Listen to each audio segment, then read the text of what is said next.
Okay.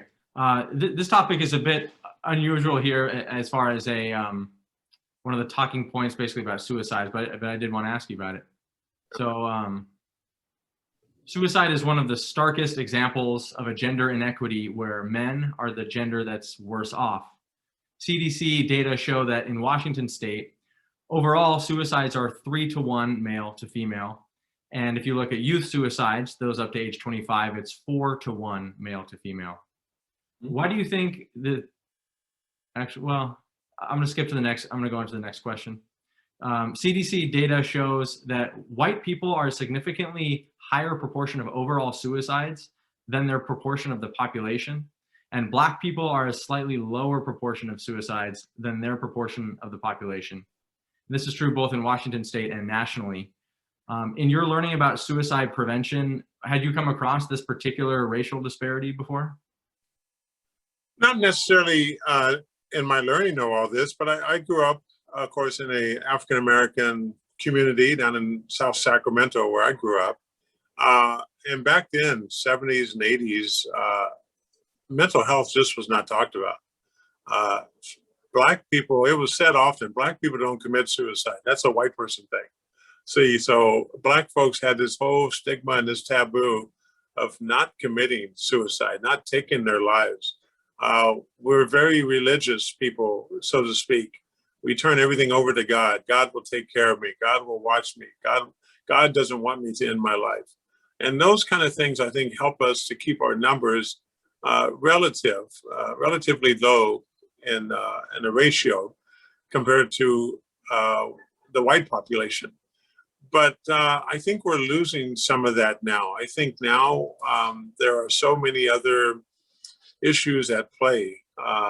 For instance, I don't think church and religion play as vital a part in our society as it used to. A lot of people don't go to church anymore.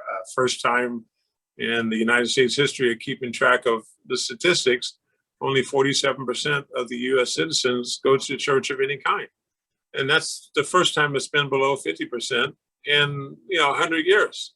And normally it's at 75% or so. So we're really losing our influence of the church and what those values mean, and that somebody else is in greater control of our lives than we are.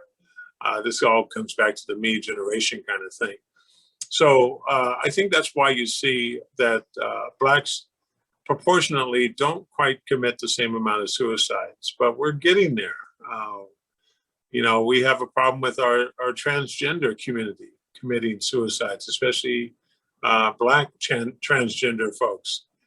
This was a big reason why BLM, Black Lives Matter, started up with 3 transgender founders to help make sure that those lives mattered and that people were there to support them.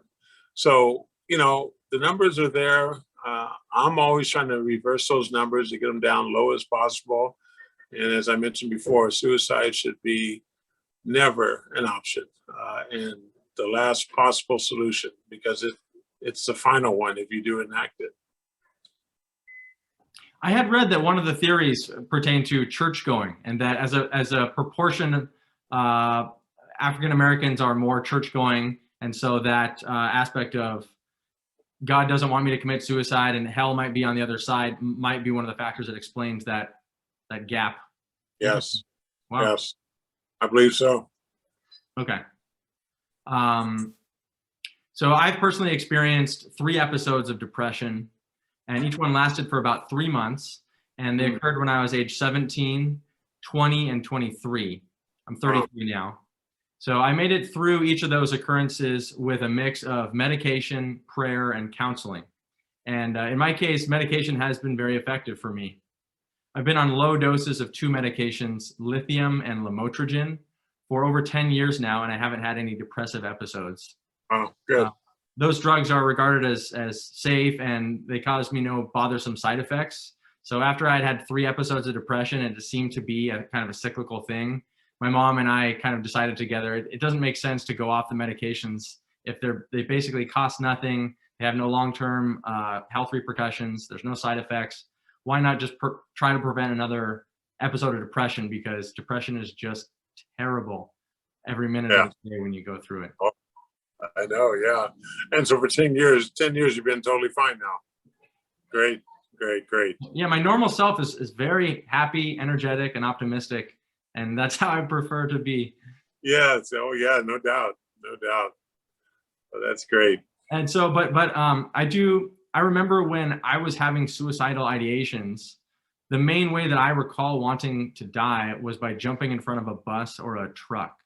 Wow. And so now when I think about that, if I were to have done that, that would actually have meant directly victimizing a second person in the act of my suicide, because of course it would be causing a great trauma to the driver of that vehicle who I just jumped in front of.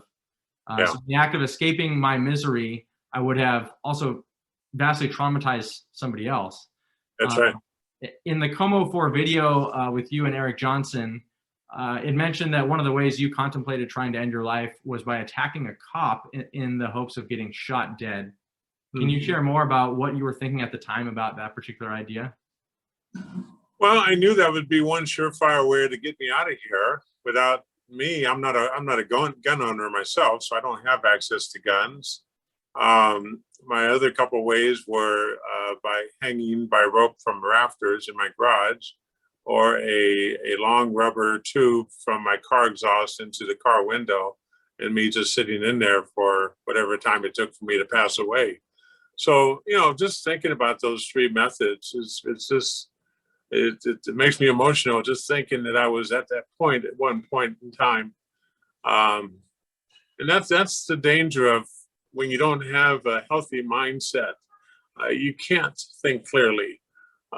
This is going back to our homeless issue. A lot of them don't have a healthy mindset. Of course, they cannot think clearly.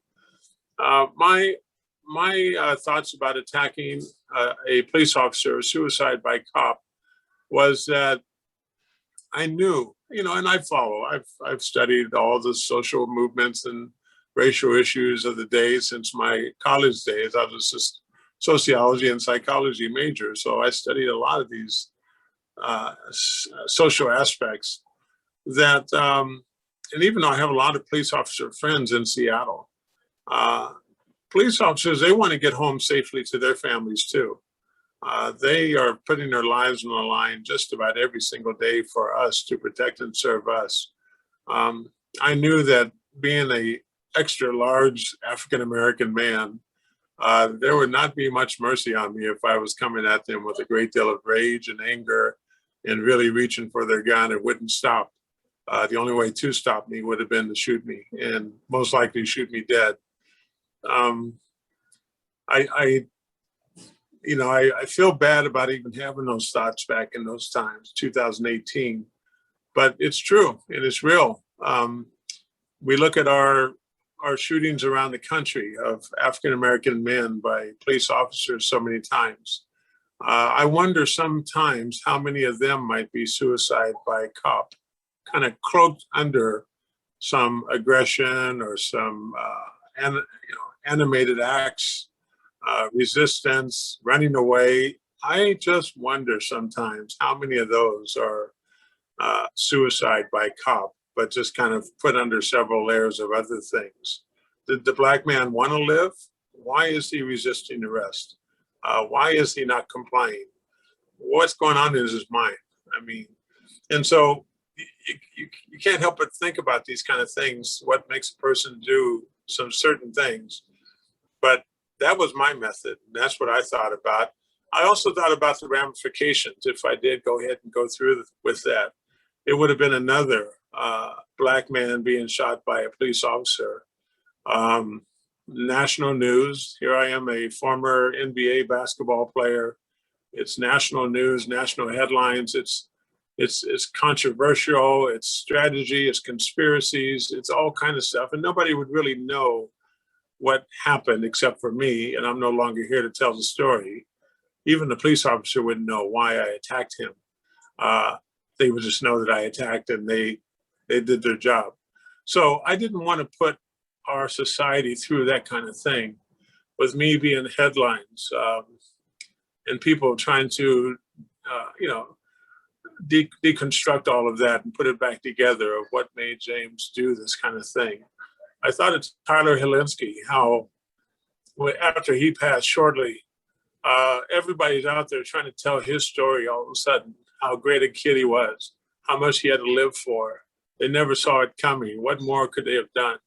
And I didn't want those conversations surrounding me. This is one of the reasons I really fought so hard to make it through after Tyler took his life. And I read all the reports the next couple of weeks about the great kid Tyler was. And I said, no, I'm going to stay here and tell my story. I don't want to be taking my own life and then having everybody talk about how great a guy I was. No, I'll talk about that. I'll let people know I made it through difficult times, and I'm here to tell the story and to let them know also that they can make it through these very difficult times too. I see.